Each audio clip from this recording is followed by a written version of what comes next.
Fatherhood Music yabazaniye content nshyashya kuri YouTube yo muzajya mukurikirana buri kwezi. Nizera ko rero abakristo mwese hano muri abantu bemera Yesu nk'umwami n'umukiza wabo, nizere ko iyi YouTube channel izabafasha cyane kubijyanye n'umuziki. Tuzajya dukora indirimbo zitandukanye zo kuramya no guhimbaza Imana, harimo amacovers cyangwa se indirimbo original zacu. Uburyo ushobora gukora composition y'indirimbo warangiza ariko ufite intego, ufite purpose runaka. Ayo majwi atandukanye uyashyira ku murongo neza, ukayaranginga bitandukanye bitewe n'intego n'icyo ushaka kugeraho. Muraho neza, amakuru yanyu. Nishimiye kubana namwe uyu munsi, nkaba nitwa Mishu. Ahangaha turi kuri YouTube channel ya Fatherhood Music, nkaba ndi kubasuhuza cyane kandi nizeye ko amahoro y'Imana ari kumwe namwe, nizeye ko mumeze neza ahantu hose muri kudukurikirana, niba muri mu rugo cyangwa muri mu kazi cyangwa se muri mu rugendo, nizere ko mumeze neza cyane. Uyu munsi nifuje kubasangiza inkuru nziza cyane, inkuru ivuga iti Fatherhood Music yabazaniye content nshyashya kuri YouTube yo muzajya mukurikirana buri kwezi. Ariko content nta yindi, ni content y'umuziki, kubera ko dukora umuziki wa gospel music, umuziki wo guhimbaza Imana, wo kunezeza Imana, umuziki wo kuvuga ubutumwa bwiza bwa Yesu.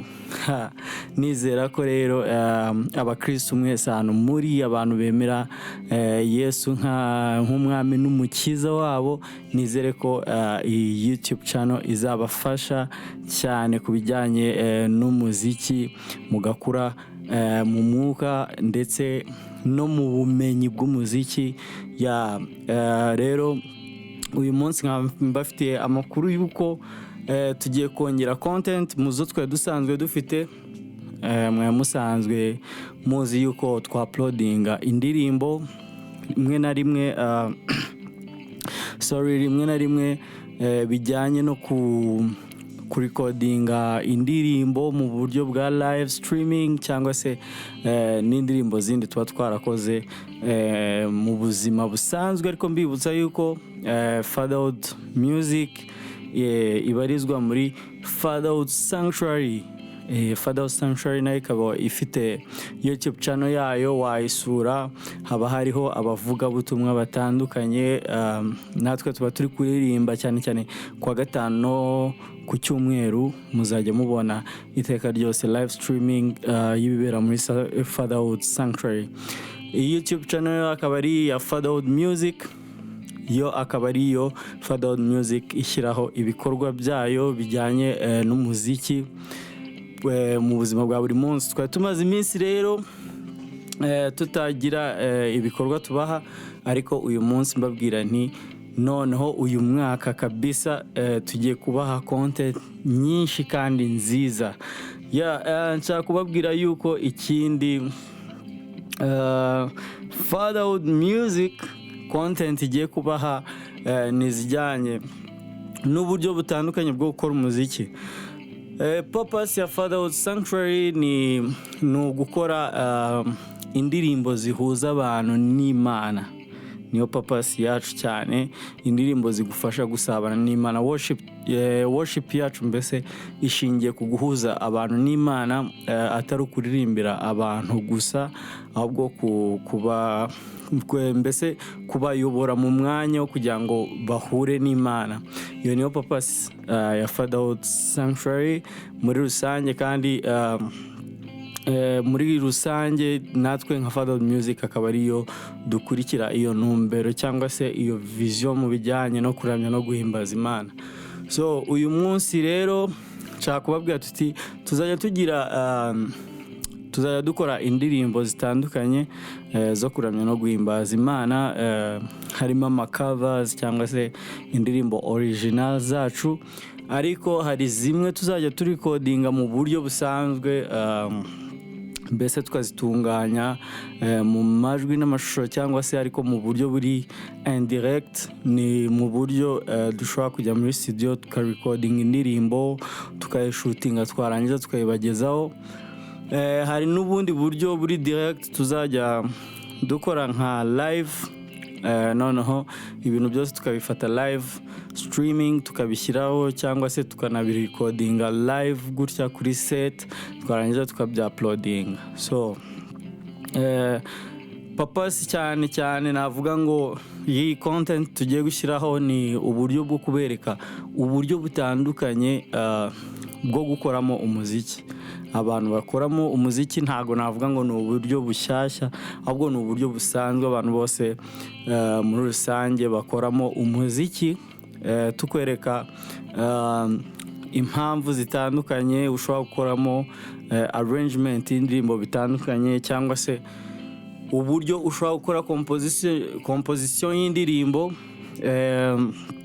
warangiza ariko ufite intego, ufite purpose runaka, ufite icyo ushaka kugeraho, uburyo wabya-approachinga yaba muri melody, yaba muri harmony, yaba no muri arrangement y'indirimbo muri rusange. So ubwo buryo rero butuma indirimbo igira ukuntu isona mu buryo butandukanye, kandi kubera ko uri kumva ari itsinda ry'abantu benshi, tuzajya tubya-approachinga nyine nk'aba-approachinga choir cyangwa se mass y'abantu benshi nyine, kubera ko uko waririmba wenyine ntabwo ariko nanone mwaririmba muri nka 5 cyangwa 10. So icyo gihe niho tuboneraho gupanga amajwi mu buryo butandukanye. Murabizi soprano, alto, tenor cyangwa se base, nubwo base navuga ngo mu ba protestant cyangwa se mu ba protestant wenda bisanzwe twese mbese tubarizwamo amatorero yandi ya giprotestant atari aya Catholic. Inshuro nyinshi ntabwo dukunze kuririmba base, ariko rimwe na rimwe wenda nayo tuzajya tuyizanamo bitewe n'indirimbo, ariko tubereke uburyo ayo majwi atandukanye uyashyira ku murongo neza, ukayaranginga bitandukanye bitewe n'intego n'icyo ushaka kugeraho. So n'uburyo uyahuza n'abacuranzi bari gucuranga ibyuma runaka. Ibyo byose mbese muri rusange tuzajya tugenda tubibona. Ikindi cyiza ni uko nyuma y'uko dukoze indirimbo, tuzajya dukora podcasting twicaranye n'abaririmbyi dukorana uyu murimo muri Fatherhood Sanctuary. Harimo abaririmbyi n'abacuranzi, niturangiza tuvuge kuri iyo ndirimbo muri rusange, tuvuge kuri iyo ndirimbo, abantu bavuga ukuntu ayiririmba yumvaga gute, ese ibyo yakunzemo ni ibiki, ibyo atakunzemo ni ibiki, mbese dutange ibitekerezo byacu mu buryo butandukanye. So nkeka ko muzabyinjoyinga. Iki kiganiro ni njyewe uzajya ugihostinga, mbibutsa ko n'ubundi ari mishu n'ubundi ubwo uzajya ugihostinga, kandi nagicreatinze kugira ngo mbese twigisha ni purpose, ni education, no kugira ngo abantu basobanukirwe byinshi ku muziki. Ndabizi hano hanze hari abantu benshi wenda batagize amahirwe yo kwiga umuziki, babikora kubera ko babikunze, kubera ko ari passion yabo, kubera ko wenda bakuriye muri korali, ariko bakaba bafite ibibazo byinshi cyane, rimwe na rimwe no kubikemura bikabananira. So uzajya uboneraho, ufite ikibazo uzajya tubaza muri comment kuri YouTube channel yacu. Tuzagenda tunabana ama link wenda ya Instagram n'andi ma platform, ku buryo watubaza ibibazo tukagusubiza, cyangwa se ubonye ari na byiza wadutumira tukagusanga ku rusengero ahantu barizwa, tukabatoza ibyo byose tuba turi kuvuga, tukabafasha, kubera ko uyu murimo ni ugufatanya. So navuga ko muri makeya ni ibyo ngibyo tuzajya tugenda turi kurebaho, turi kwigaho, kandi nizera ko hari benshi bizafasha. Nifuza gutumira buri muntu wese witwa ko ari umuririmbyi, ubarizwa muri kwaya runaka cyangwa se muri worship team runaka, kugira ngo iyi channel kabisa ayikurikirane, kubera ko azigiraho ibintu byinshi cyane. Cyangwa se n'undi wese waba ari umunyamuziki wumva ashaka gusobanukirwa ibintu byinshi, namushishikariza kugira ngo akore subscribe na like, ajya duha na comment, atubaze tumusubize, kubera ko hano tuzayigira ibintu byinshi. So njyewe rero nkaba naragize amahirwe yo kwiga umuziki, so ariyo mpamvu navuze ni reka dukore iyi content muri Freedom Music. Sinjye nyine wize umuziki, harimo n'abandi, ariko nagiraga ngo mfate iya mbere kugira ngo ndebe ko twabasangiza wenda ku bumenyi dufite. Ikindi buriya umuziki ntabwo nakubwira ngo ibintu byose nzajya nkubwira ngo niko ugomba kubikurikiza 100%. Umuziki ni art, ni feeling. Ushobora kukwigisha ikintu uyu munsi, ejo ukabona ntabwo nagikoze mu ndirimbo bitewe n'uko ndi kwiyumva. So ntabwo bivuze ngo ni ibintu ukoresha buri munsi.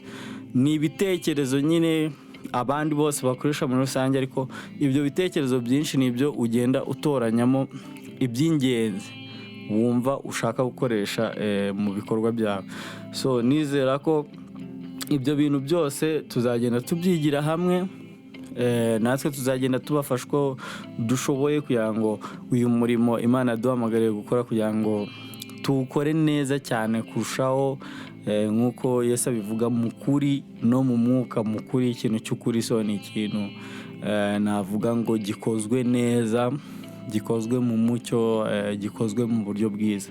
So tuzajya tubikora mu kuri no mu mwuka no gusenga, byose hamwe dufatanyije, kandi nizera ko ibi bizadufasha gukura no gukora umurimo wacu neza cyane. So nkaba muri kano kanya rero mbashimiye cyane ku bantu muri kudukurikira. Nizera ko mugiye guhita mukanda subscribe na like, mukaduha na comment kugira ngo tumenye ko ibi bintu byabagezeho, mwabibonye, kugira ngo dutangire. Ni ukuvuga ngo uku kwa mbere ni introduction numvaga nshaka kubaha. So ukundi kwezi ni ukuvuga ngo buri kwezi mu ntangiriro z'ukwezi, wenda dufate mu matariki arimo hagati, tuzajya tubaha video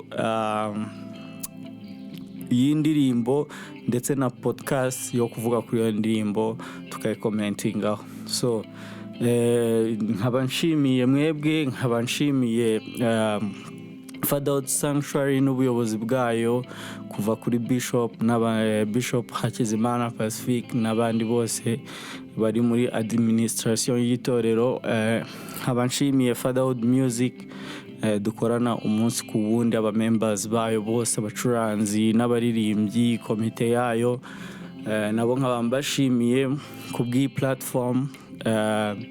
Nkaba nanone nshimiye abakristo bo muri Fatherhood Sanctuary bose, kuko nzi ko nabo tuzajya tubana cyane muri bino bintu, bazajya badusapotinga cyane kubikurikirana no kubisharinga ahantu henshi. Nkaba nshimiye nanone namwe mwese audience yacu yo kuri YouTube muzajya mudukurikirana. Namwe Imana ibahe umugisha cyane, twese hamwe dukomeze dufatanye kwagura umurimo w'Imana, dukomeze kwigishana mu rukundo nk'uko Imana ibidusaba. Nizera ko mumeze neza, nizera ko muri bukomeze kugira ibihe byiza kabisa. Mbasabira umugisha ku Mana mu bintu byose kabisa muzajya murimo gukora mu kazi cyangwa se mu ngo zanyu n'ahandi hose. Imana ikomeze ibahe umugisha, Imana ikomeze ibane namwe. Reka dusenge kugira ngo mbasabira umugisha ku Mana kugira ngo Imana ikomeze ibane namwe. Uwiteka Nyagasani Imana, tugushimiye urukundo rwawe n'imbabazi zawe. Tugushimiye kubw'umwuka wawe waduhumekeyemo, ukomeje kudutiza kugira ngo dukomeze iyi si tuyigire nziza nk'uko ubyifuza. Reka Nyagasani Imana nkwereke izi gahunda tugiye gukora. Turagusabye kugira ngo abe ari wowe umuyobozi, ujye utwereka icyo abantu bifuza n'icyo bashaka, n'icyo bashakaho, naho ushaka ko bakura. Utwereke uburyo bwiza bwo kubigisha no kubakuza mu kuri no mu mwuka nk'uko bidusaba. Uwiteka Nyagasani Imana, nsabiye buri wese uri kureba iyi video, musabiye umugisha mu byo arimo, mu rugo cyangwa se mu kazi cyangwa se mu rugendo cyangwa n'ahandi hari hose. Musabiye umugisha kabisa kugira ngo umugisha wawe ubane nawe mu byarimo byose. Ibi byose mbisabye mu izina rya Yesu Kristo umwami wacu n'umukiza wacu. Amen. So bye. Imana ibane namwe.